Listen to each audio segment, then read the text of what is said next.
हरि ओम। प्रार्थना। शांतं शाश्वतमप्रमेयमनघम् निर्वाण शान्ति प्रदम् ब्रह्माशम्भुपणीन्द्रसेव्यमनिशम् वेदान्तवेद्यं विभुम् रामाख्यं जगदीश्वरं सुरगुरुं मायामनुष्यं हरिं वन्देऽहं करुणाकरं रघुवरं भूपालचूडामणिं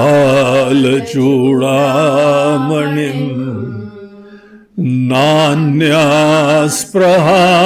रघुपते हृदये स्मदीये सत्यं वदामि च भवान् अखिलान्तरात्मा भक्तिं प्रयच्छ रघुपुङ्गवनिर्भरां मे कामादिदोषरहितं कुरु मानसं च अतुलितबलधामं हेमशैलाभदेहं दनुजवनकृशानुं ज्ञानिनामग्रगण्यम् सकलगुणनिधानं वानराणामधीशं रघुपतिप्रियभक्तं वातजातं नमामि। श्रीराम जय जय राम श्रीराम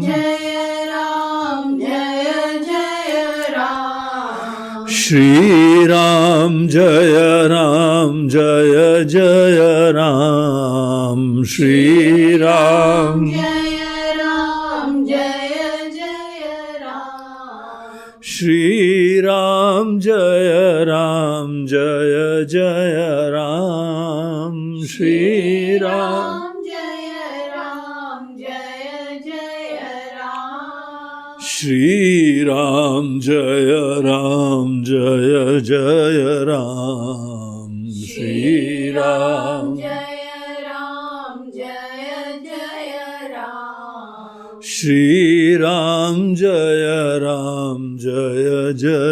राम श्रीराम श्रीराम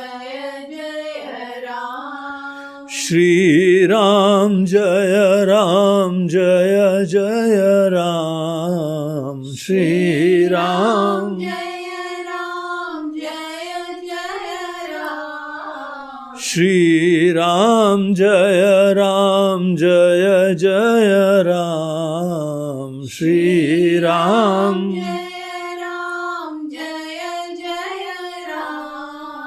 श्रीराम जय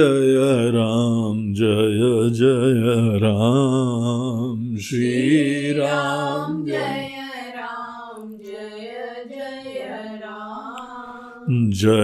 जय राम जय बोलो सियावर रामचंद्र की जय पवन सुत हनुमान की जय बोलो भाई सब संतन की नमः पार्वती पतये हर हर महादेव। हरि ओम। तो कल हम लोग सुंदरकांड के अपने प्रसंग में देख रहे थे कि भगवान श्री राम ने विभीषण जी की भक्ति, उनकी सरलता, उनकी निरभिमानता, उनका समर्पण की शरणागति देख के उनको केवल लंकेश कहा ही नहीं, लंकापति बना दिया। उन्होंने समुद्र का जल मंगवाया और उसी समय उनका राज्याभिषेक कर दिया। तो ये जो है बड़े विनम्रता से भगवान आगे और बोलते हैं कि हे विभीषण, यद्यपि आपके मन के अंदर कोई ऐसी इच्छा नहीं थी, न आपने ऐसी प्रार्थना कभी करी, न ऐसा आपने निवेदन करा, और हम तो आपके हृदय के अंतर्यामी हैं, हम तो जानते हैं आपके हृदय में ऐसी कोई भावना नहीं। आपके हृदय में केवल भावना भगवान की भक्ति की प्राप्ति की है, और ये भक्ति आपको प्राप्त हो गई। जो भक्ति शिव जी की है वो भक्ति ही विभीषण जी को मिल गई। सोच लो कितनी बड़ी बात है। और यहाँ पे जो है बहुत ही अच्छा दोहा आया कि देखो ये लंका का राज्य शिव जी ने कितनी तपस्या के उपरांत फिर वो रावण को मिला था, और वो ही लंका का राज्य कितने विनम्रता और संकोच के साथ भगवान श्री राम विभीषण जी को प्रदान कर रहे हैं। इससे हम लोगों को क्या पता लगता है कि देखिए भगवान शिव जी जो है, भगवान शिव जब किसी को आशीर्वाद प्रदान करते हैं, वो व्यक्ति की श्रद्धा भक्ति भी देखते हैं, लेकिन साथ साथ ऐसे अधिकारी होते हैं जहां पे उनकी तपस्विता भी देखते हैं। कितनी घोर तपस्या कर पाता है, कितना तीव्र संकल्प है। तपस्या सदैव हमारे संकल्प की तीव्रता देखने के लिए होता है। क्या थोड़ी बहुत बेचैनियां होती हैं तो हम अपना संकल्प छोड़ दें? अब जैसे हम लोग भी जो है ना व्रत वगैरह करते हैं, व्रत भी एक तपस्या है, जप भी एक तपस्या है,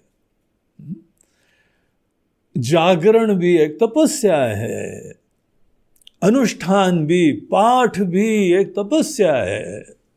जब हम कोई पाठ का संकल्प करते हैं, आपने रामायण का अखंड पाठ का संकल्प करा, सुंदर कांड के पाठ का संकल्प करा, गीता के पाठ का संकल्प करा। जैसे रामायण का पाठ होता है ना, वैसे ही गीता का भी अखंड पाठ होता है। तो आपने जो है उस चीज का करा। जब भी कोई ऐसा संकल्प लें कि आज हम अन्न नहीं खाएंगे, आज हम जल भी नहीं लेंगे, आज हम नमक नहीं खाएंगे, आज हम भगवान के नाम का इतने सारे 11 माला जपेंगे, इन सब में संकल्प की दृढ़ता बहुत आवश्यक होती।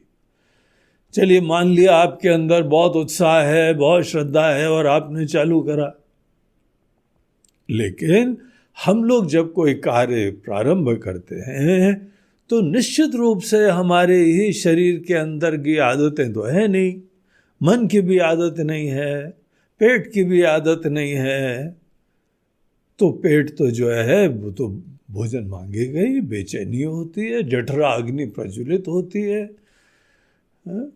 उस समय तब हमारे संकल्प की परीक्षा का समय होता है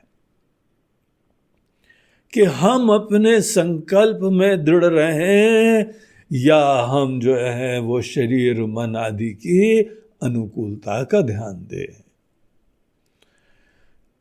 तपस्विता उसको बोलते हैं कि आपका संकल्प का क्रियान्वयन वो ज्यादा प्रधान बना रहे। अब देखिए हम लोग तो कभी थोड़ा बहुत ज़्यादा देर हो गई भोजन के लिए बेचैन होने लगते हैं। अनेकों अपने फौजी लोगों को देखो, कितने घंटे घंटे शरीर निभा लेते हैं।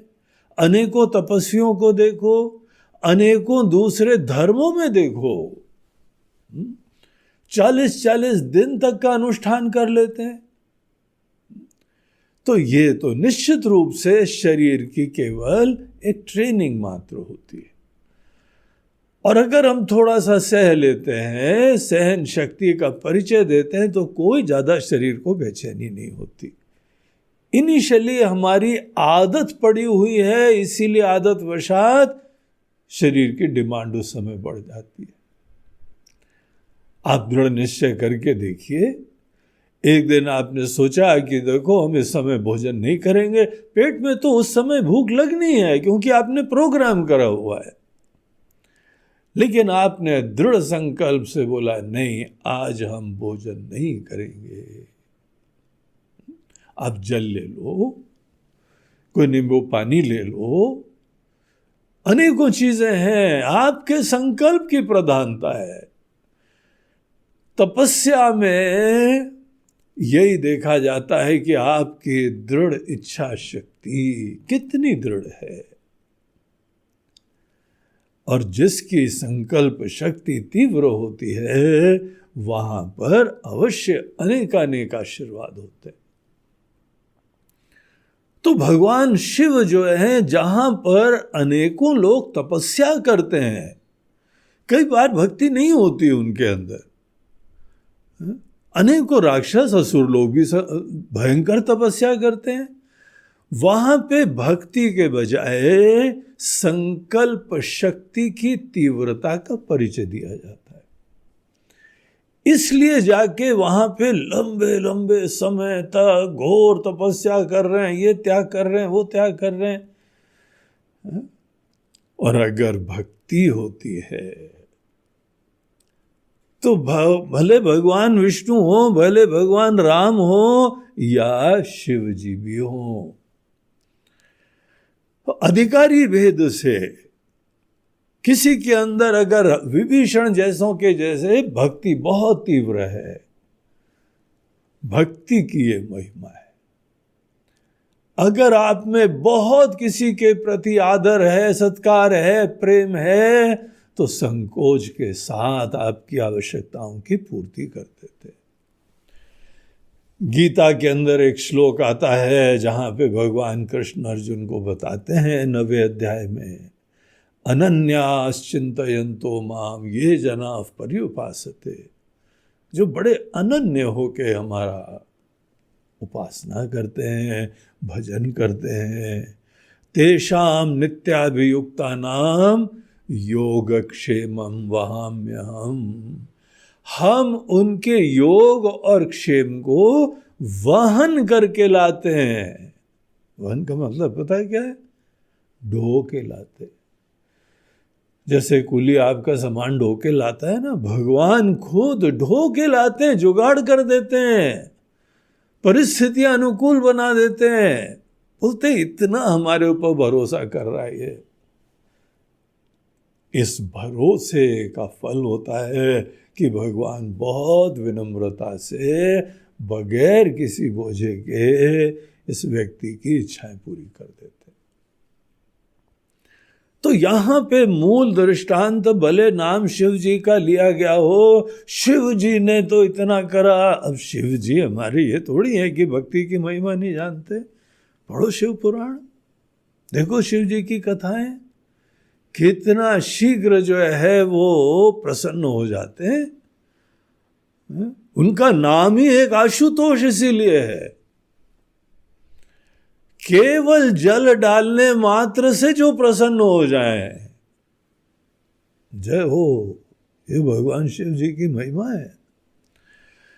लेकिन हाँ, शिव जी भी अनेकों लोगों को जल्दी से नहीं करते हैं, क्योंकि उनमें बहुत अभी हमारे प्रति भक्ति नहीं है। भगवान के प्रति भक्ति में हमको दूसरे प्रयास नहीं करने पड़ते हैं।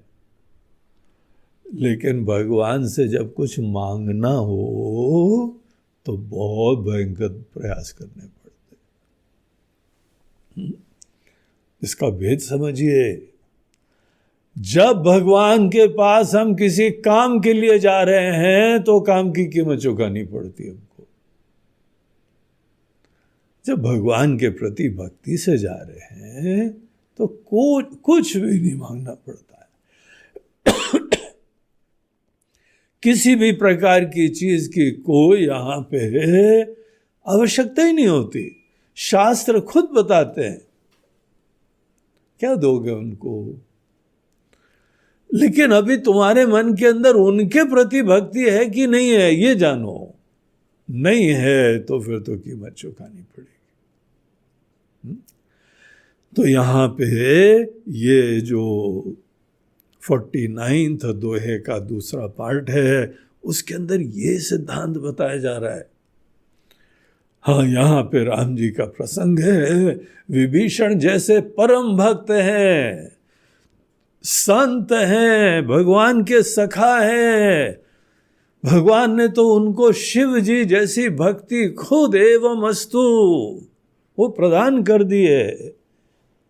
तो क्या देखने की चीज है? जिसके अंदर ऐसी परम भक्ति है तो भगवान बड़े संकोच पूर्वक उनकी आवश्यकताएं नहीं, जो उनके लिए उचित है, जो बड़ी दुनिया में महिमा वाली चीज है, वो भी कितनी संकोच से दे रहे। इसी बात को देखिए आगे यहां पर चौपाइयों में भी कहते हैं, राम जी का ऐसा स्वभाव है, केवल भक्ति मात्र की देरी है। आप ऐसी भक्ति करेंगे तो भगवान देखिए आपको सब आपकी मनोकामना विनम्रता से पूरी करेंगे। ये बात आगे के चौपाइयों में और देखिए क्या क्या कहा जा रहा है। बहुत सुंदर ये भी प्रसंग है। अस प्रभु छाड़ी भजहि जे आना, ते नर पशु बिनु पूछ बिशाना, निज जन जानिताई अपनावा, प्रभु सुभाव कपिकुल मन भावा, पुनि सर्वज्ञ सर्व उर्भासी, सर्वरूप सब रहित उदास, बोले बचन नीति प्रतिपालक, कारण मनुज दनुज कुल घालक, सुनु कपीस लंकापति बीरा, के विधि तरिय जलधि गंभीरा, संकुल मकर उरग झष जाति, अति अगाध दुस्तर सब भांति, कहलंकेश सुनौ रघुनाय, कोटि सिंधु शोषक तव साय, यद्यपि ददपि नीति असि गाई, विनय करिय सागर सन जाय, प्रभु तुम्हार कुल गुरु जलधि, कहि उपाय विचारी, बिनु प्रयास सागर तरही, सकल भालु कपिधारि सियावर, चंद्र की जय, पवन सुत हनुमान की जय, बोलो भाई सब संतन की जय। अस प्रभु छाड़ि भजहि जे आना, ते नर पशु बिनु पूछ बिशाना। ऐसे राम जी हैं, इस प्रकार के भगवान हैं। तुमने केवल उनके प्रति विश्वास का परिचय दिया, उनके प्रति भक्ति भाव उत्पन्न करा और तुमको पूरा राज्य दे रहे हैं संकोच के साथ। कोई तुम्हारे अंदर ऐसा भी न लगे कि छोटापना हो, दीनता हो, एहसान कर रहे हैं, रत्ती मात्र भी इन चीजों का लेश मात्र भी वहां पे कोई अस्तित्व नहीं है। ऐसे राम जी, अब कौन सी चीजें हम मांगते रहे? अब दूसरा ऑप्शन ये है, कोई भगवान पे भक्ति वक्ति नहीं रखो, अपने बाहुबल के ऊपर विश्वास रखो। हम कर लेंगे, हमने ये प्राप्त करा है और हमने वो प्राप्त करा है और आगे हम प्राप्त करेंगे। अब इसमें कोई कर्म का मात्र संकल्प नहीं है, लेकिन अपनी सिद्धि का प्रश्न है, हमारे जीवन में अभाव के प्रश्न है, और अनेकों चीजों की समृद्धि हो जाएगी हमारे प्रयास से। देखो, जीवन का दर्शन एक होना चाहिए, वो जीवन दर्शन जहां पे हम भगवान के सेवक बन के, निमित्त बन के, भक्त बन के, दूत बन के जिए। उसमें क्या होता है, अगर हमारे मन में कोई प्रेरणा है तो वो प्रेरणा भी भगवान की आज्ञा है। आपके हृदय में कोई भी प्रेरणा है, व्यापार करने की प्रेरणा है, कोई समाज में नाम की प्रेरणा है, पावर की प्रेरणा है, परिवार की प्रेरणा है, प्रेम की प्रेरणा है, आत्मीयता की इच्छा है, जो भी आपकी इच्छा है, जब किसी भी व्यक्ति के अंदर इच्छा होती है, या तो उस इच्छा को हमारी इच्छा है हम ये देख सकते हैं, या भगवान की आज्ञा है आप ये देख सकते हैं। प्रेरणा वही है, लेकिन यही प्रेरणा हमारी खुशी के लिए है कि भगवान की इच्छा का क्रियान्वयन है।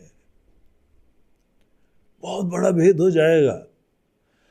अगर हम अपनी मनोकामना की पूर्ति, अहम की संतुष्टि के लिए काम कर रहे हैं तो ये एक अलग श्रेणी हो गई।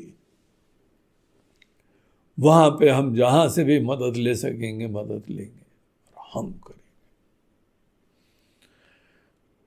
और दूसरी तरफ से हमारा जीवन, हमारा शरीर, हमारा मन, हमारी अंतः प्रेरणाएं सब भगवान की इच्छा से हो रही है। आप जो कार्य करेंगे वो केवल भगवान की आज्ञा का पालन करेंगे। देखो कितना बड़ा भेद हो गया। वहां पे अपनी इच्छाओं की पूर्ति के लिए जो व्यक्ति काम करता है उसके अभिमान की पुष्टि होती है, उसके कामनाओं की पूर्ति से उसके अहम की संतुष्टि होती है। हम भी भगवान के पास, ऐसे लोग भी भगवान के पास जाते हैं, मंदिर में जाते हैं, प्रार्थना करते हैं, निवेदन करते हैं, और भगवान क्यों की सहायक हैं। अब एक सज्जन की उन्होंने बहुत प्रार्थना करी, कुछ अच्छा नहीं हुआ, बोलते हैं अरे छोड़ यार ये सब कुछ नहीं, भगवान की पूजन वूजन, इतने नारियल फोड़े, इतने लड्डू चढ़ाए, इतने तीर्थ करे, इतने माले फेरे, कुछ नहीं होता। और उन्होंने भगवान को पूजा के कमरे से निकाल के ड्राइंग रूम में रख दिया। मतलब मूर्ति अच्छी है, अब सब डेकोरेशन पीस बन गया। सोचो जरा, जिनकी पूजा करनी चाहिए, सेवा करनी चाहिए, उन्होंने मनोकामना की पूर्ति करते हुए दिखाई नहीं पड़े। ऐसे लोग केवल भगवान के पास इच्छा की पूर्ति के लिए जाते हैं।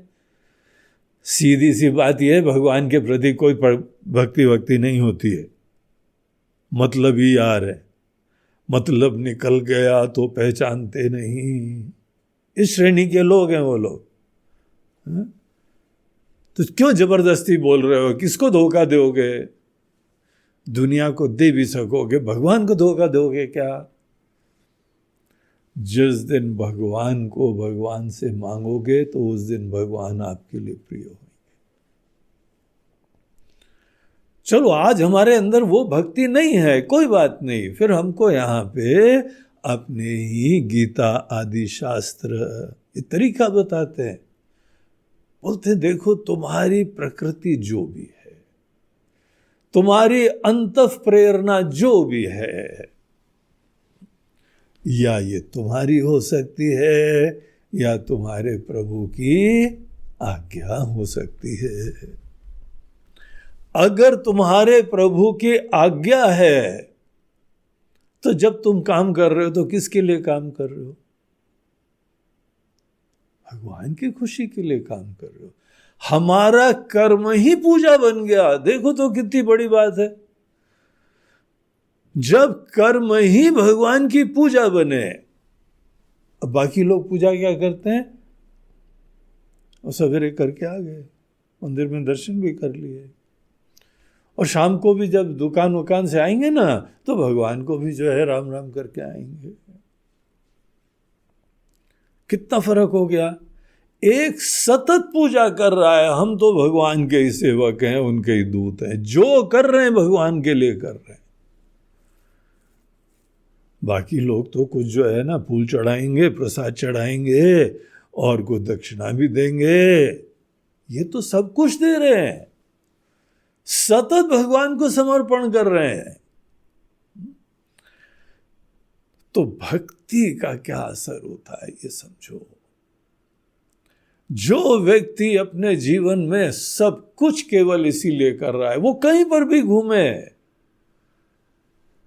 अर्जुन की तरह रण क्षेत्र में हो या किसी व्यापारी की तरह अपने कर्म के क्षेत्र में हो, कोई नेता की तरीके से देश की सेवा में हो, जो कर रहे हैं सब भगवान की ही पूजा चल रही। इसीलिए जो ऐसा कर्म योग, इसी को कर्म योग बोलते हैं। कर्म योग इतनी बढ़िया कला होती है, भक्ति इन एक्शन। जीवन के समस्त कार्यकलापों के इन एंड थ्रू भगवान का भजन। अलग से कोई कर्म नहीं होते हैं। अगर किसी व्यक्ति ने कर्मों का विभाजन कर दिया, ये धार्मिक कर्म है और ये बाकी तो संसारी कर्म है,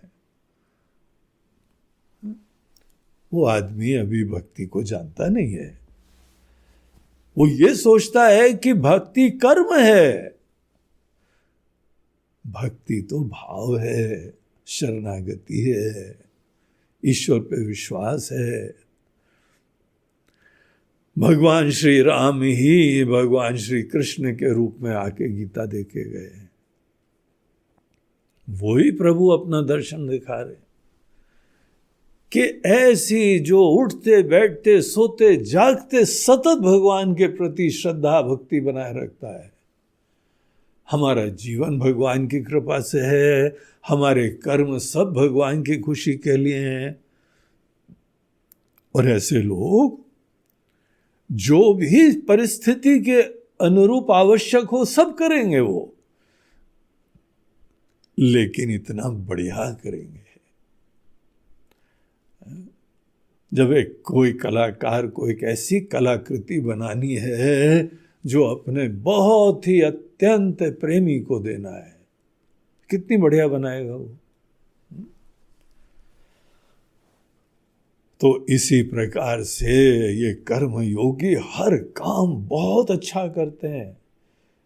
कुछ लोग हम लोग अपने देश में देख सकते हैं, इतिहास में देख सकते हैं, हर काम इतनी दक्षता से करते हैं, दिलो जान से करते हैं, थकते नहीं है। क्योंकि कोई प्रेम से सेवा करने में कौन थकता है।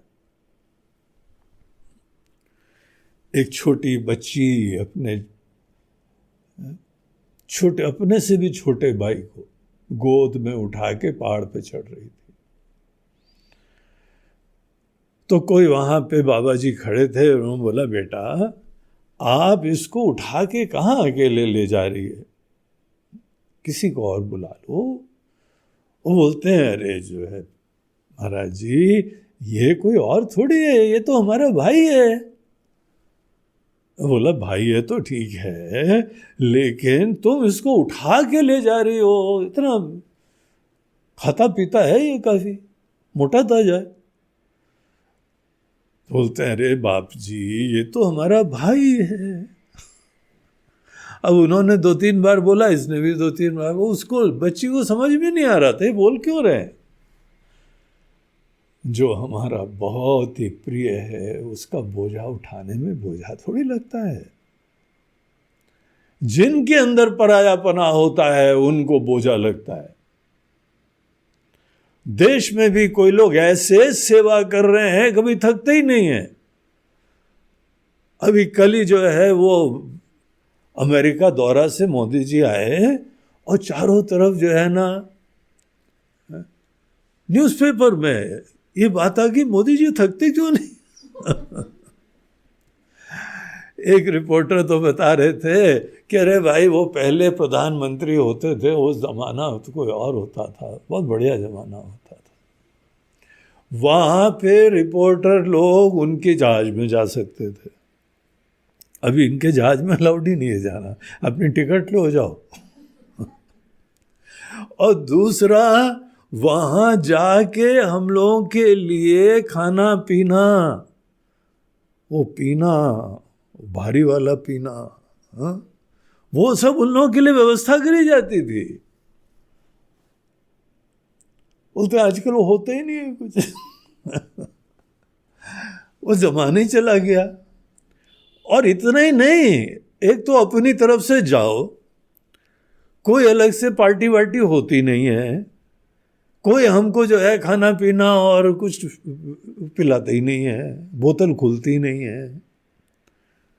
उसके अलावा उस समय वो याद कर रहे थे, मनमोहन सिंह जी जब थे तो वो सवेरे बस जो है वो उठते थे आराम से और एक मीटिंग हो जाती थी, कभी 2 मीटिंग हो जाती थी।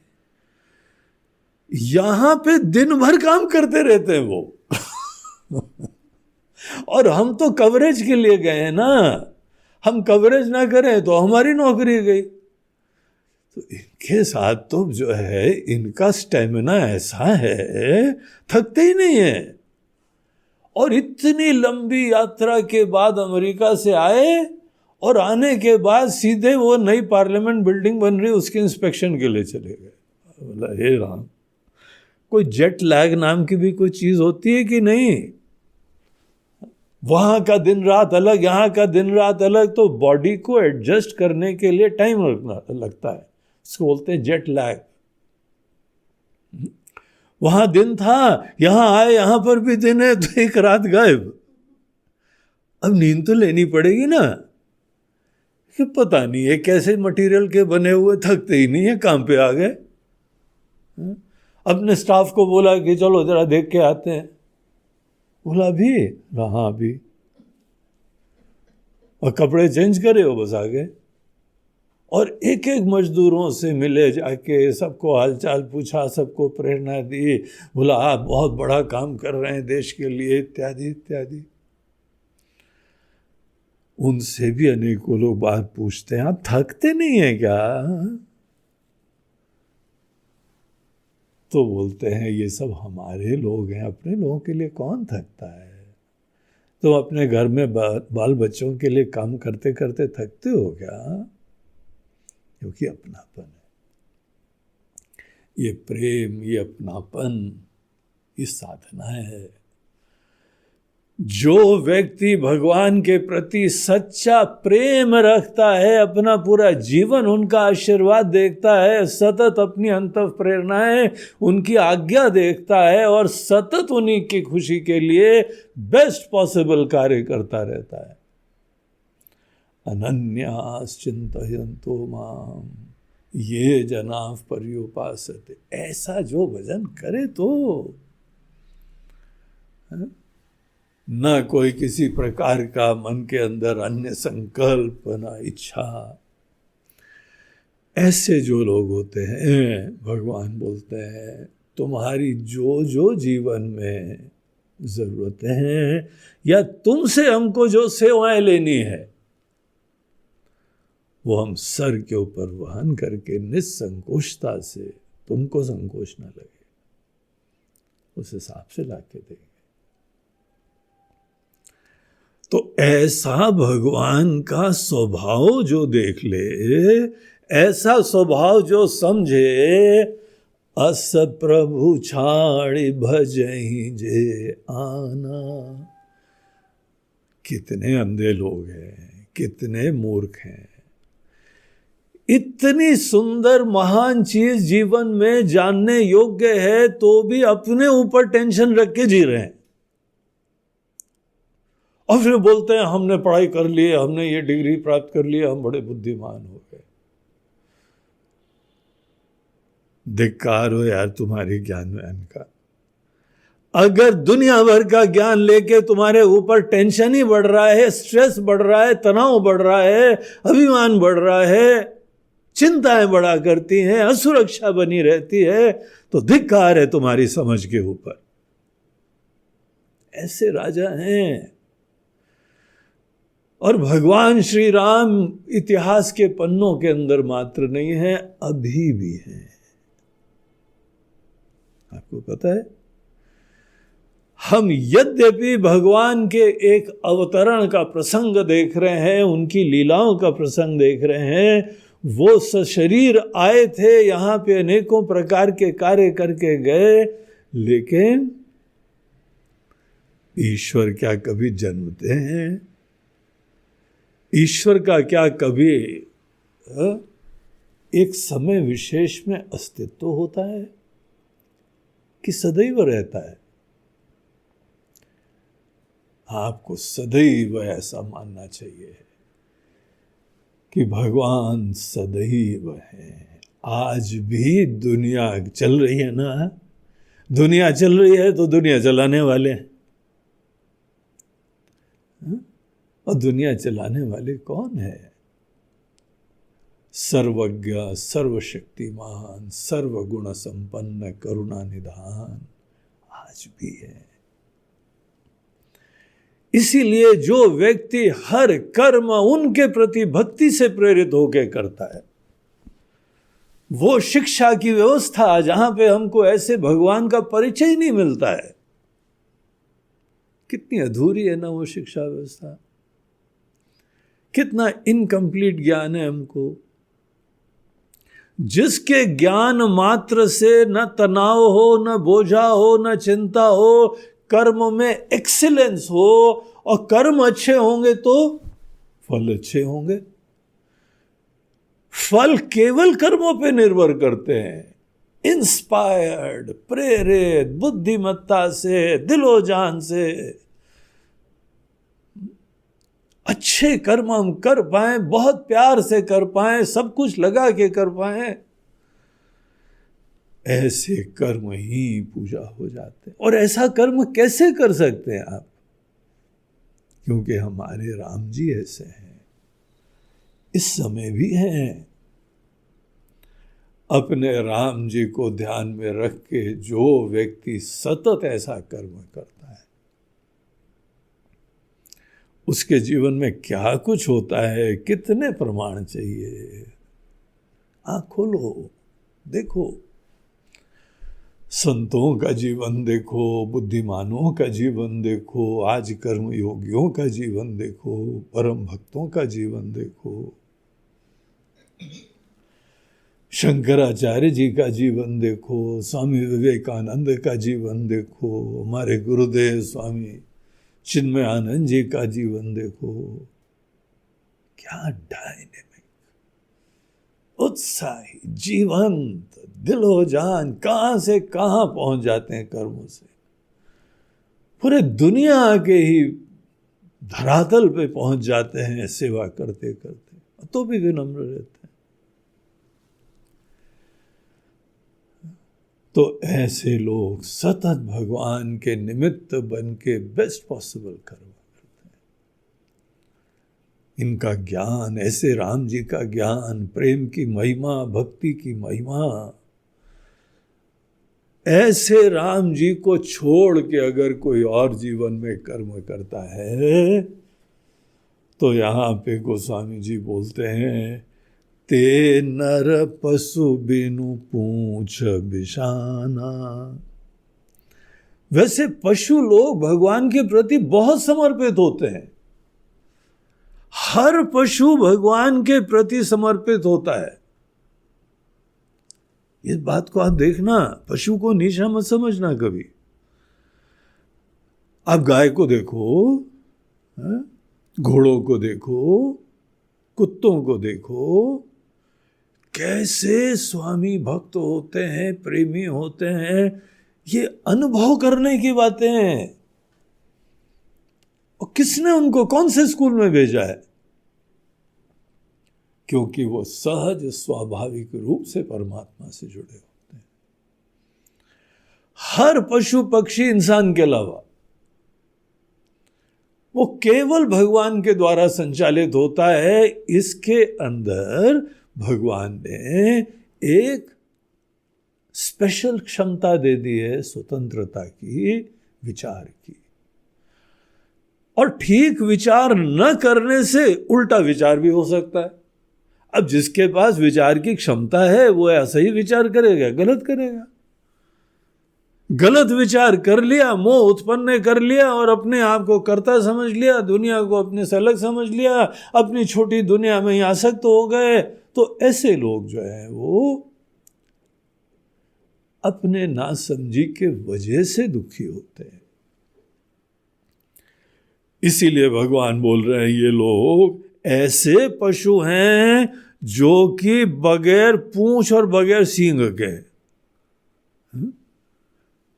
डिसेबल्ड, क्या बोलते हैं आजकल, ये दिव्यांग है, दिव्यांग। मोदी जी ने उनको एक नया नाम दिया।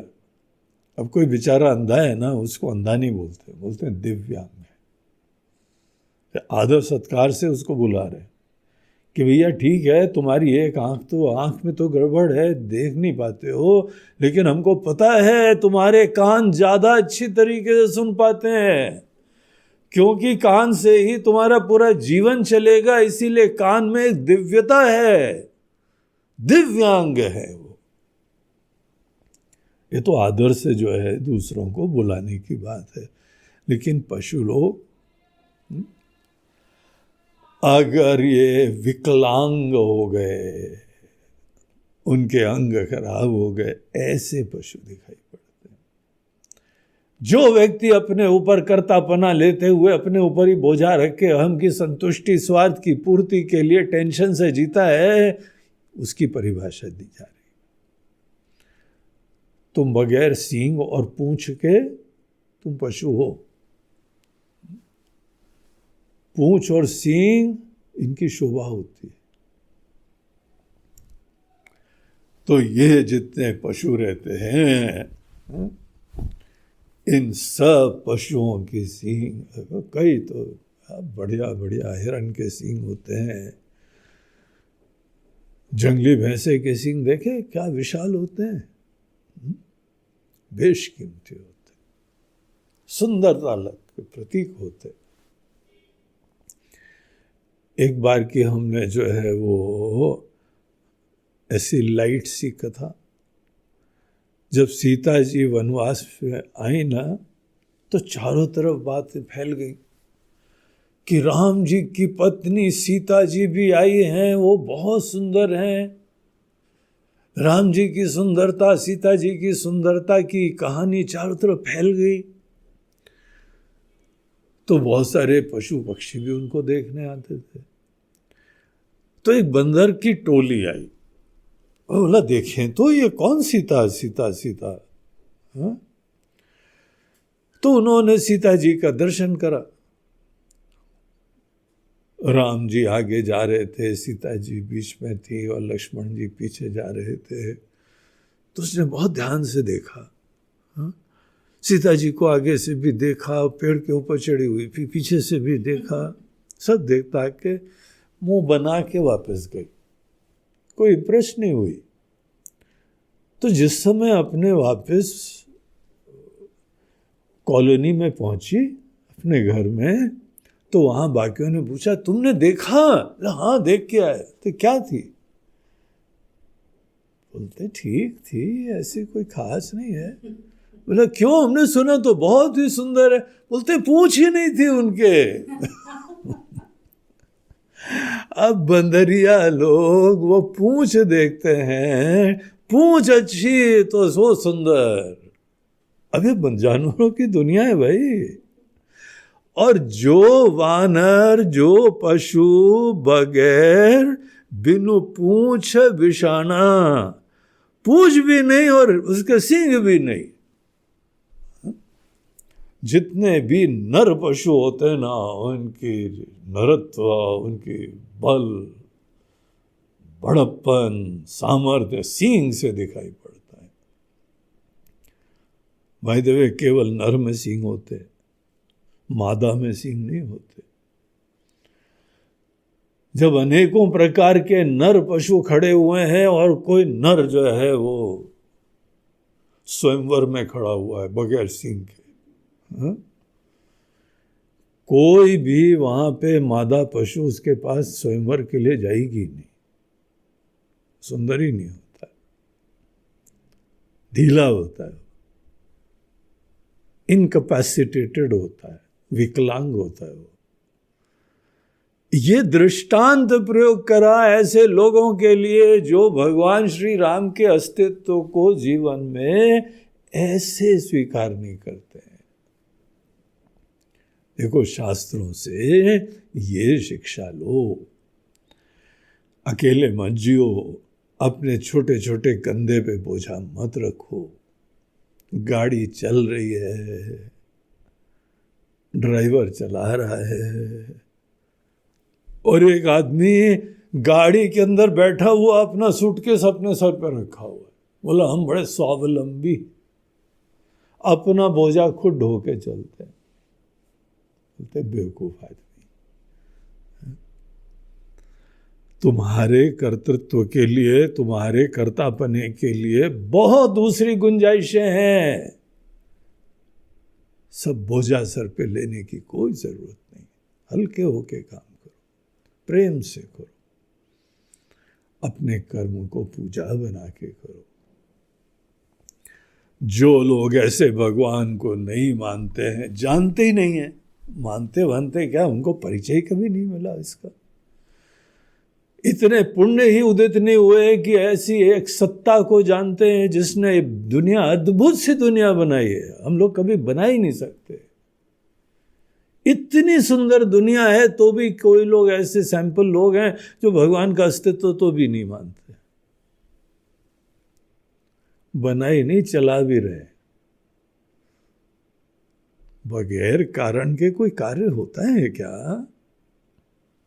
अपने आप को बड़ा साइंटिफिक आदमी बोलते हैं, और कार्य देख रहे हैं, कारण का अस्तित्व नहीं जानते, मानते ही नहीं अस्तित्व। तो ऐसे राम जी को जीवन में सब लोगों को मानना चाहिए। मानना ही नहीं, उनके प्रति परम भक्ति होनी चाहिए, विश्वास होना चाहिए, उनका हाथ पकड़ के जीना चाहिए प्रति क्षण। अस प्रभु छाड़ी भजेहि जे आना, ते नर पशु बिनु पूछ बिषाना। निज जन जानि ताहि अपनावा, प्रभु स्वभाव कपि कुल मन भावा।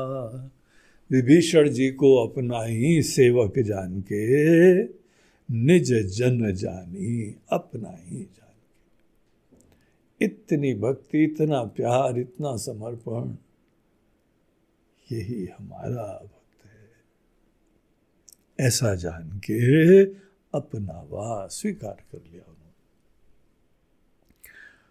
और भगवान का ऐसा स्वभाव देख के, कोई प्रेम कर रहा है तो उसके अनुरूप वो वहां पे उसको आशीर्वाद दे रहे हैं।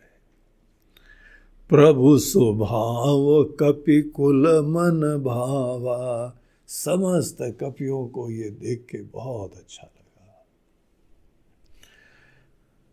पुनि सर्वज्ञ सर्व उर्वासी।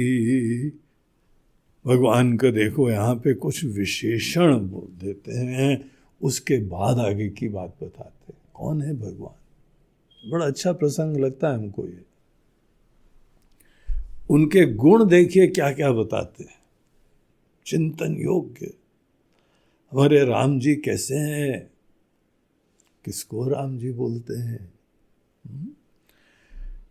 पुनि सर्वज्ञ, सर्वज्ञ। वो राम जी जो हैं सब चीजें जानते हैं।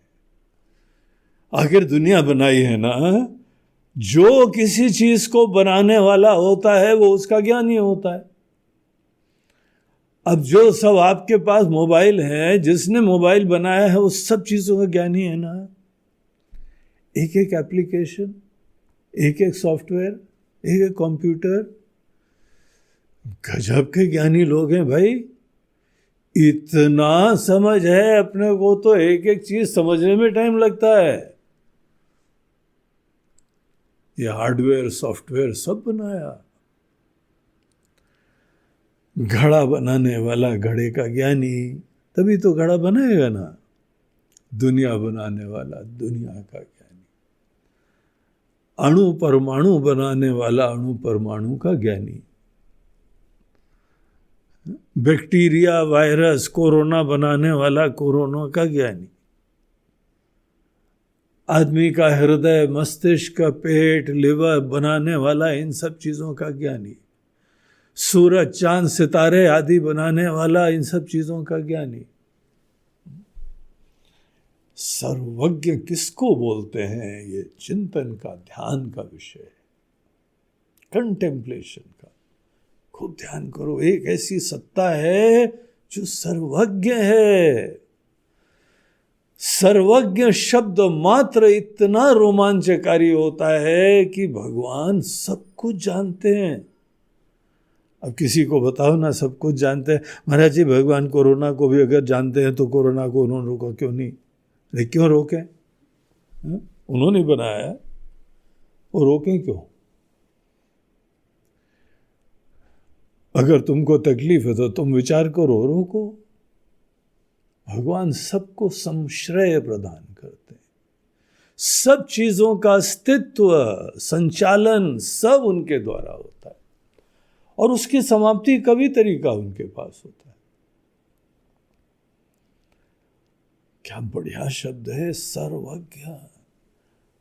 आपका भविष्य, आपका जीवन, आपके भाव, आपके परिवार, आपका सब कुछ, सब भगवान जानते हैं। और जानते हैं तो भी शांत रहते हैं, कोई बेचैन नहीं होते हैं, कोई लोलुप भी नहीं होते हैं। उन्हीं के द्वारा बनाया हुआ चीज है। सर्वज्ञ सर्व उर्वासी, सबके अंदर अंतर्यामी की तरह से बैठे।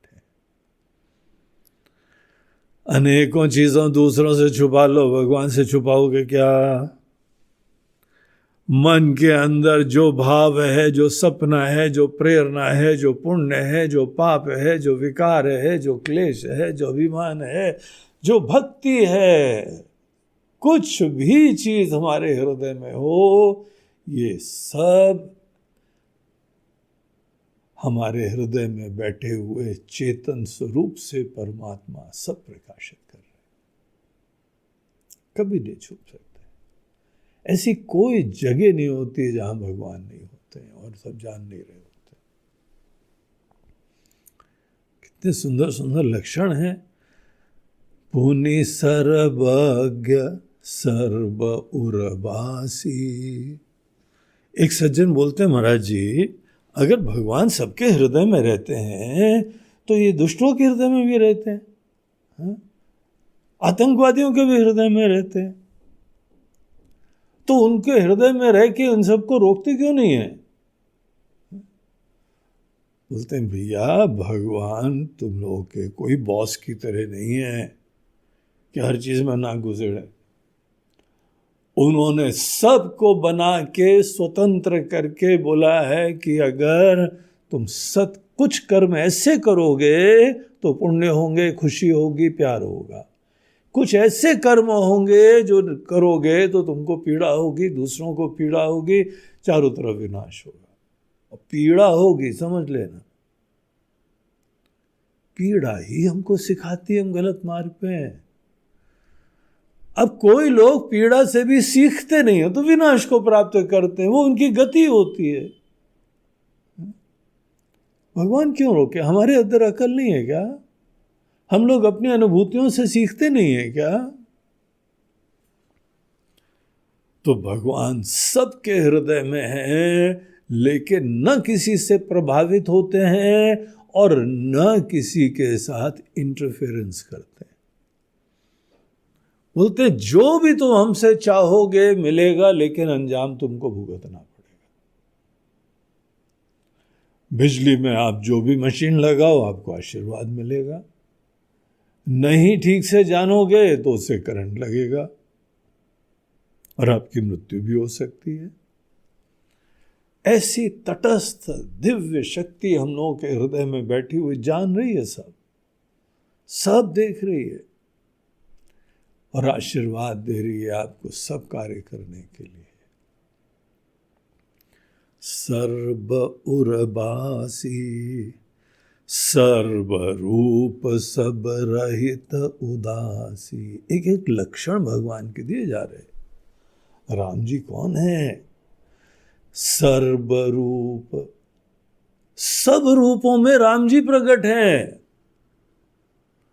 दुनिया में जो कोई भी है हर जगह वही सच्चिदानंद परमात्मा प्रकट है। देखिए ऐसे प्रसंगों में बीच बीच में कितने बढ़िया ज्ञान के प्रसंग आते हैं। भगवान सर्वात्मा है। इसीलिए आप किसी पशु को देखिए, पक्षी को देखिए, शेर को देखिए, कितना प्यार है उनके अंदर, आपको पता है? अगर देखना हो तो शेरनी जिस समय अपनी बच्चों के साथ बैठी हुई है उसका वात्सल्य देखो, उसका प्रेम देखो, उसकी रक्षा करने की वृत्ति देखो, वो कैसे संरक्षण करती है, कैसे उनका जो है भोजन पानी की व्यवस्था करती है। प्रेम की मूर्ति होते हैं। एक सज्जन ने किसी शेर को बचपन से पाला, इतना प्यार उसके अंदर की कुछ धीमे धीमे बड़ा अटैचमेंट हो गया। उसने बोला नहीं भाई ये अटैचमेंट हमको नहीं होने देना चाहिए, ये जंगल का जानवर है, इसको जंगल में रहना चाहिए, अपने ही स्वजनों के बीच में रहना चाहिए। तो जाके जंगल छोड़ के आ गए उसको, और कुछ समय तक वो वहाँ रही। तो उसके बाद जो है उनको याद है, बोला हमको रिपोर्ट आ गई हैं, वो एडजस्ट हो गई है, उसका अपना परिवार है, उसके अपने बच्चे हैं, चलो अब चल के मिल के आते हैं, देखते हैं हमको पहचानती है कि नहीं। वो वहाँ गए अफ्रीका के उस जंगल में और जाके वही आवाज़ निकाली जो आवाज़ से वो बुलाया करते थे। जहाँ आवाज़ निकाली वो दौड़ के जो है सुन भी लिया, कहाँ थी उसके आसपास ही गए थे वो। आके ऐसे ऊपर उछल रही जैसे छोटा बच्चा, इतना प्रेम। और उन्होंने भी अब उठा तो सकते नहीं थे, मार गले से लगा के उसको जो है वो लिपटे हुए थे। गुरिल्ला की हमने जो है कहानी सुनी। अमेज़न के जंगल में एक महिला ने, किसी को घायल था क्या था, तो उसका लालन पोषण करा, उसको अपने पास रखा। वो एक पति पत्नी दोनों ने फिर कुछ वर्षों के बाद जब छोड़ छाड़ के आ गए, बोला चलो मिल के आते हैं। वहां के लोकल लोग भी जहां गुरिल्लाओं का झुंड देखते थे पास नहीं जाते थे, बोलते हैं बड़े खतरनाक होते हैं। और ये आदमी ने देखा, उधर नाव धीमे धीमे ले गया तो एक गुरिल्ला उनको फॉलो कर रहा था। जैसे जैसे नाव चल रही थी वो साइड साइड में चल रहा था। तो इन्होंने भी पहचान लिया, बोला लगता है वही है। बोला नाव जो है तट के ऊपर ले चलो। नाव वाला बोलता नहीं भैया हम तो नहीं ले जाएंगे। बोला कि अच्छा नहीं, हम बता रहे तुम नाव में रहना, हम पास में जाके उतर जाएंगे। बोला क्यों आत्महत्या कर रहे हो अपनी? ये बहुत भयंकर होते हैं, बड़े विशाल भी होते हैं, और उनके अगर क्षेत्र में कोई इंसान घुसे तो छोड़ते नहीं है। तो बोला नहीं ठीक है आप ले चलो, हमारा ही रिस्क है। तो वहाँ गए, वो उतर गए, वो आ गया इनके पास। और इतने प्यार से बैठ के उसके सर के ऊपर जो है ना बालों में हाथ फेर रहा था वो, ऐसे आलिंगन करा। प्रेम की मूर्ति है। हम लोग जो है मौका ही नहीं देते हैं। हम अपने डर के मारे जहां पे देखा लाठी लाओ डंडा लाओ और ये बंदूक लाओ, ये करो वो करो। इतनी हमारी असुरक्षा होती है कि दूसरों के अंदर हमारे राम जी बैठे हुए हैं ये देखते ही नहीं। समस्त प्राणियों में, फूलों में देखो वही प्रेम निकलता है, सृष्टि में वो प्यार होता है, जानवरों में होता है, हर इंसान में होता है। हम बस गिने चुने लोगों के प्रति अभिव्यक्त होता है, बाकियों को हम पराया समझ लेते हैं। यथार्थ ये है कि सब में वही राम बैठे हुए, सर्वरूप सब रहित उदासी, लेकिन सबके हृदय में है वो राम जी, सबसे असंग अंदर बैठते हैं और इंटरफेरेंस नहीं करते। उदासी मतलब तुम्हारे सुख दुख में, तुम्हारे कार्य में हस्तक्षेप कभी नहीं करेंगे और प्रभावित भी नहीं होंगे। ऐसे राम जी का तत्व। तो देखिए, राम जी बोले, उसके पहले ये विशेषण जोड़े जा रहे हैं। विशेष रूप से ये बात यहां सब लोगों के मन में लाई जा रही है। पुनि सर्वज्ञ सर्व उर्वासी, सर्वरूप सब रहित उदासी, बोले बचन नीति प्रतिपालक, समस्त नीतियों की रक्षा करने वाले, नीति प्रतिपालक, धर्म की रक्षा करने वाले। धर्म ही वास्तविक नीति है, उसकी रक्षा करने वाले। कारण मनुज, एक कारण से मनुष्य शरीर में आए हुए हैं। वस्तुतः मनुष्य शरीर उनका नहीं है, उनका अस्तित्व शरीर से न रहने पर भी रहता है। देखो, जो परमात्मा तत्व हमको शास्त्र बता रहे हैं, हमको वो समझना चाहिए। जो अज्ञानी लोग बताते हैं, हम उनसे फिर गलती समझेंगे। इसीलिए शास्त्र पढ़ो, रामायण देखो। कारण मनुज, मनुष्य रूप केवल किसी विशेष कारण से लिया है। आप उनको मनुष्य रूप में भी विभीषण की तरह देखो तो भी ध्यान रखो कि ये कौन है राम जी। ये तो विभीषण की दृष्टि की सुंदरता थी। तो मनुष्य रूप में तो आए हैं। धनुज कुल घालक, और जो अधर्म के लोग होते हैं उनके अंदर पहले तो अधर्म दूर करते हैं, किसी का नाश सीधे नहीं करते।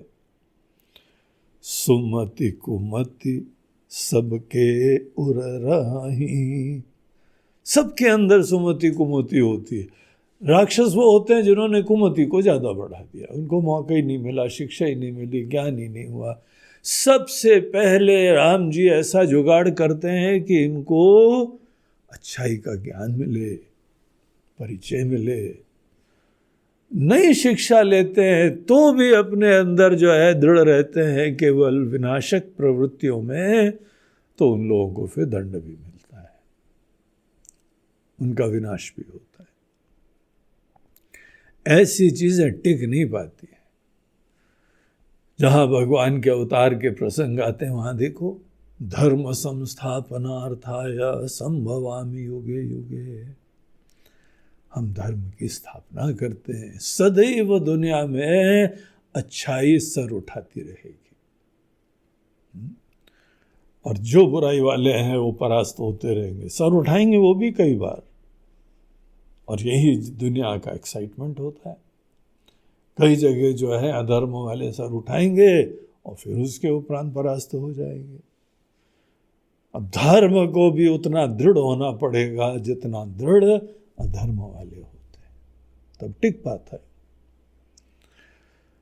भगवान ने ऐसी दुनिया बनाई है और जब अधर्म ज़्यादा बढ़ने लगता है वो खुद आ जाते हैं, फिर उसकी संस्थापना करते हैं। तो ऐसे भगवान पुनि बोले, ऐसे भगवान क्या बोलते हैं, सुनु कपीस लंकापति वीरा।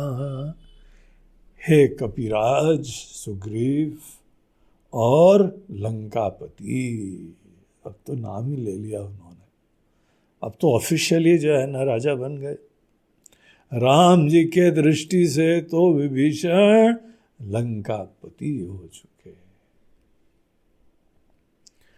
सुनु कपीस लंकापति वीरा। तो हे वानर राज, हे वीर वानर राज और विभीषण जी, आप लोगों से एक प्रश्न है, आप लोग विचार करके बताइए। के ही विधि तरिय जलधि गंभीरा।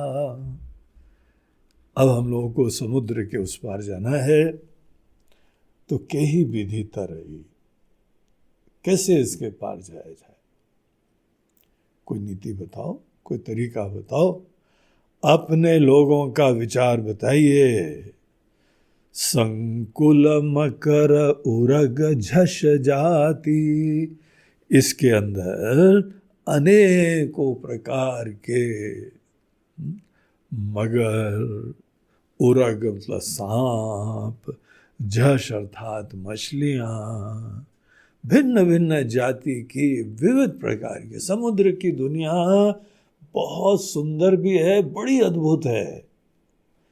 कभी जीवन में जो है ना एक संकल्प रखना चाहिए कि समुद्र के अंदर झांक के आओ, डुबकी मार के आओ। आजकल बड़ी टेक्नोलॉजी बढ़िया बढ़िया बन गई है, तो आपको जो है वो पूरा एक सर के ऊपर कैप पहना देते हैं, ऑक्सीजन की पाइप दे देते हैं और एक सबमरीन में डाल के जब पानी के अंदर ले जाते हैं। पानी के अंदर जाके वहाँ की दुनिया देखो क्या बनी हुई है। जैसे इंसान वहाँ पर भी बहुत रगड़ा कर रहा है, बहुत मारामुरी कर रहा है, सब खाने के चक्कर में बड़ी बड़ी मशीनों से सब मछलियों को ख़त्म कर रहे हैं।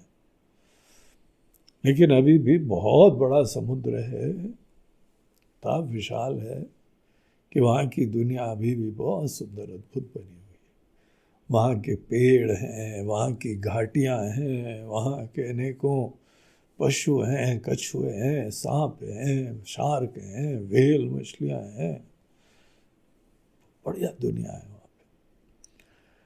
तो भगवान बोलते हैं कि ये सब हैं प्राणी लोग, संकुल इनका समूह है, विशाल समूह है। अति अगाध दुस्तर सब भांति, बहुत गहरा है, इंसान की तो कल्पना के बाहर है। आज इतने साइंस की तरक्की के बाद भी अनेकों जगह कितना गहरा है ये केवल अनुमान लगाया जा पाता है। वहां तक हम लोग की कोई नाव, कोई मशीनें, कोई सबमरीन गई नहीं है, इतनी गहराई में समुद्र विराजमान। तो अति अगाध, बहुत गहरा है, दुस्तर, इसको पार करना निश्चित रूप से बड़ा मुश्किल है, हर प्रकार से कठिन है ये। तो वहां पे विभीषण जी अपनी राय देते हैं। कह लंकेश सुनहु रघुनायक, कोटि सिंधु शोषक तव सायक। बोलते हैं हे रघुनायक, ये जो समुद्र है ना, आप करोड़ों समुद्र को भी अपने एक बाण से सुखा सकते हैं। हमको पता है ये सामर्थ्य आपका है। यद्यपि कोटि सिंधु शोषक तव सायक, करोड़ों समुद्र हो, ये समुद्र क्या, करोड़ों समुद्र हो, आपका एक बाण इसको सुखा सकता है। लेकिन प्रभु, यद्यपि तदपि नीति असिगाई, विनय करिय सागर सन जाई। यद्यपि ये पॉसिबल होता है, लेकिन नीति ये कहती है कि पहले शुरुआत कभी भी दंड नीति से नहीं करना चाहिए। ये दंड नीति हो गई, ये विनाश हो गया। तो ऐसा कदम शुरुआत में नहीं उठाना चाहिए। साम दाम दंड भेद, ये दंड वो बाद में आता है। पहले तरीका क्या है, साम नीति। कोई भी काम हो पहले प्यार से, शांति से, समझा के।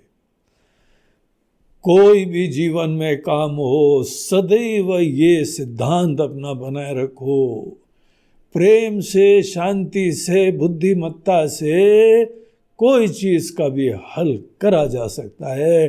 कैसे भी लोग हों, आप बुद्धिमत्ता से उनको समझा सकते हैं। इतनी बुद्धिमत्ता की महिमा जाननी चाहिए।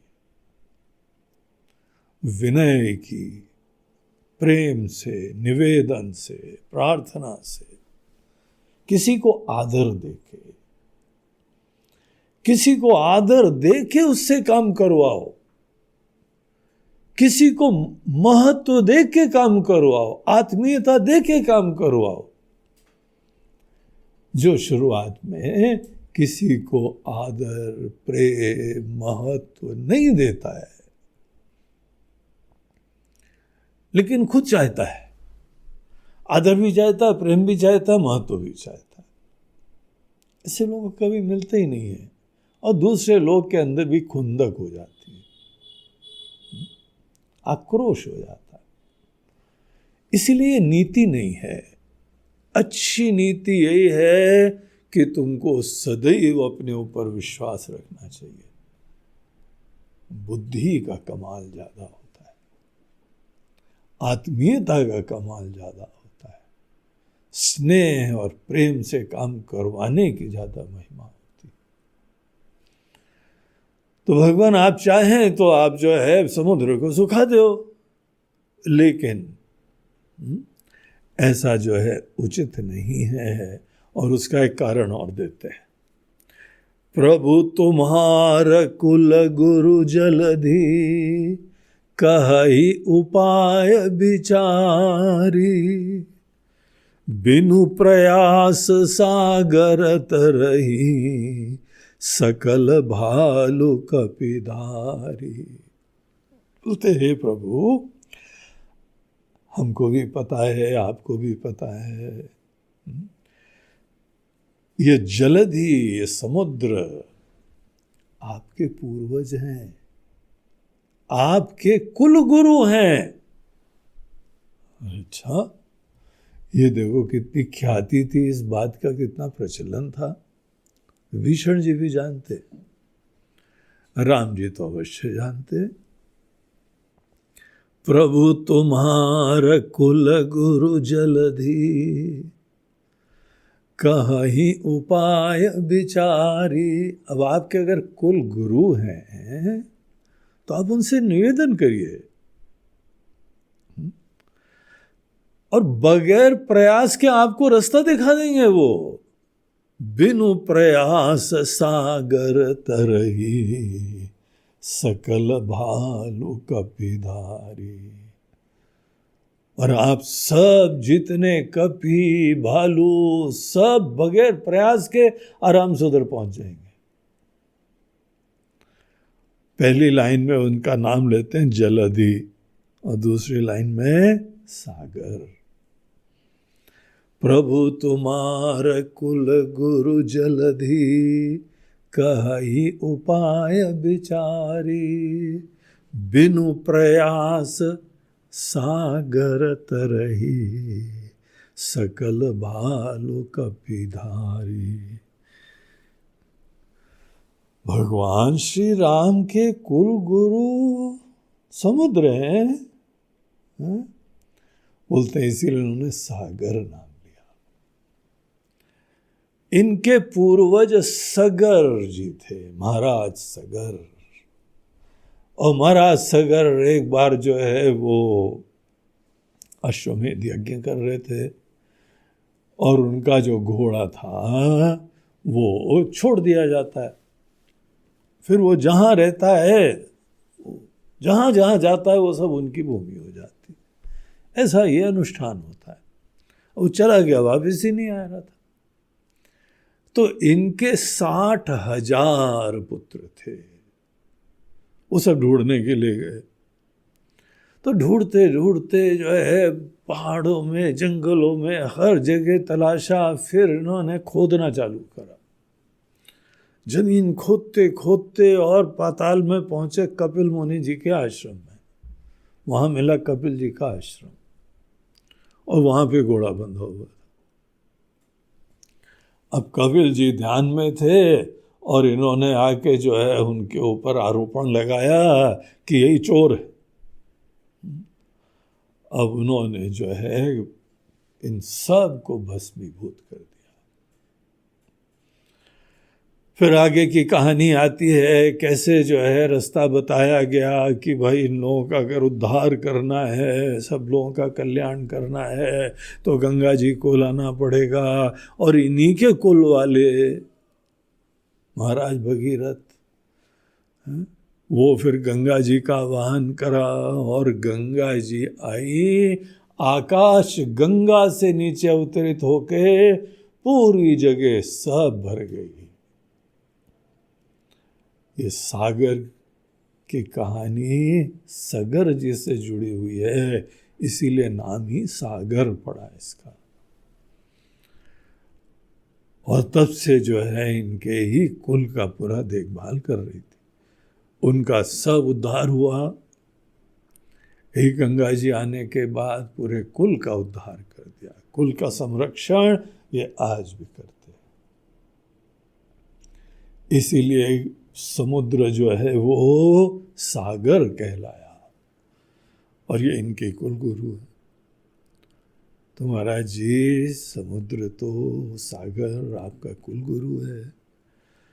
आप इनसे प्रार्थना करिए, ये आपको रास्ता बता देंगे। तो कितना बढ़िया नीति का तरीका बताया।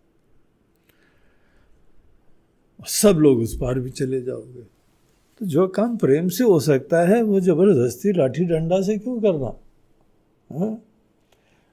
ऐसा जो है विभीषण जी की, देखो आते ही आते बढ़िया नीति बता दी उन्होंने। हाँ? ये बात हमारे सुग्रीव जी के बस की नहीं। सुग्रीव जी ने तो जो विभीषण को बंद करवाने के लिए बता दिया। वो अपनी बुद्धि से काम करते हैं। ये अपनी बुद्धि। ऐसा कोई यहाँ पे मार्गनिर्देशक सचिव होना कितनी बड़ी कृपा है। और रावण की कितनी बदकिस्मती है कि इतना बढ़िया विचार करने वाला उसको ही निकाल के बाहर फेंक दिया।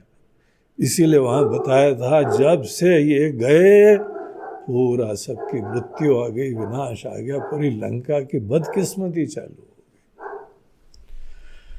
और यहाँ आते आते इतनी सुंदर नीति बताई कि राम जी को बहुत अच्छा लगा। तो आगे क्या होता है ये फिर हम लोग कल देखते हैं। श्री राम जय जय राम। श्री राम जय राम। श्री राम जय जय राम। श्री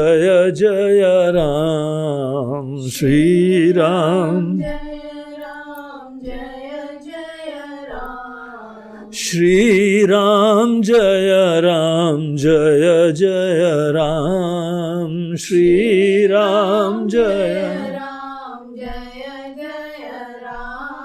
श्री राम जय जय राम।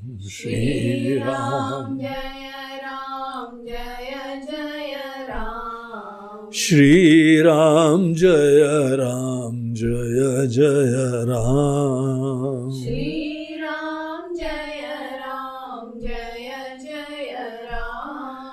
श्री राम जय जय राम, श्री राम जय राम,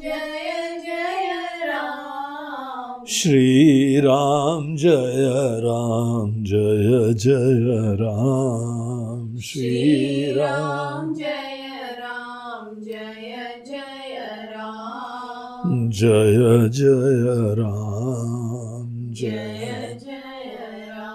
बोलो सियावर रामचंद्र की जय, पवन सुत हनुमान की जय, बोलो भाई सब संतन नमः पार्वती पतये हर हर महादेव, नर्मदे हर, बोलो गंगा मैया जय। आज का हम लोगों का ये प्रवचन प्रायोजित हो रहा है इंदौर के एक सज्जन के द्वारा। उनका नाम श्री सुनील अग्रवाल जी है। सुनील अग्रवाल यहाँ पे एक लघु उद्योग चलाते हैं। अनेकों भोजन आदि के पदार्थ, ये सब चीज़ें, उसका बढ़िया सा उनका काम वाम है। उनकी पत्नी संगीता अग्रवाल, उनका 6 महीने पूर्व देहावसान कोरोना के काल में हो गया, कोरोना के द्वारा हो गया। संगीता बहुत ही उद्यमी प्रकार की, बहुत ही कर्म में निष्ठा, खूब परिवार के लिए सेवा करने वाली, उत्साही, धर्मनिष्ठ, उनके वजह से ही पूरे कार्य का विस्तार हुआ। श्री गणेश भी उन्होंने करा और विस्तार भी उनके वजह से हुआ। लेकिन प्रभु इच्छा है, उनका काल आ गया था, समय आ गया था, बहुत सब लोगों के प्रयास हुए, लेकिन जब समय आ जाता है तो कोई बचा नहीं सकता है। वो भगवान के पास चली गई। तो उनके ही स्मृति में इसी तिथि को, द्वादशी तिथि को, उनका देहावसान हुआ। उनके ही स्मृति में उनके परिवार के लोग, उनके पतिदेव और उनका लड़का तन्मय, वो सब लोग जो है वो उनके स्मरण में ये ज्ञान यज्ञ में आहुति दे रहे हैं। हम पूरे परिवार की भी मंगल की कामना करते हैं और दिवंगत की भी भगवान से कल्याण और मंगल की प्रार्थना करते हैं। यहाँ से जाता है, मनुष्य लोक से जाता है, भगवान के पास ही जाता है।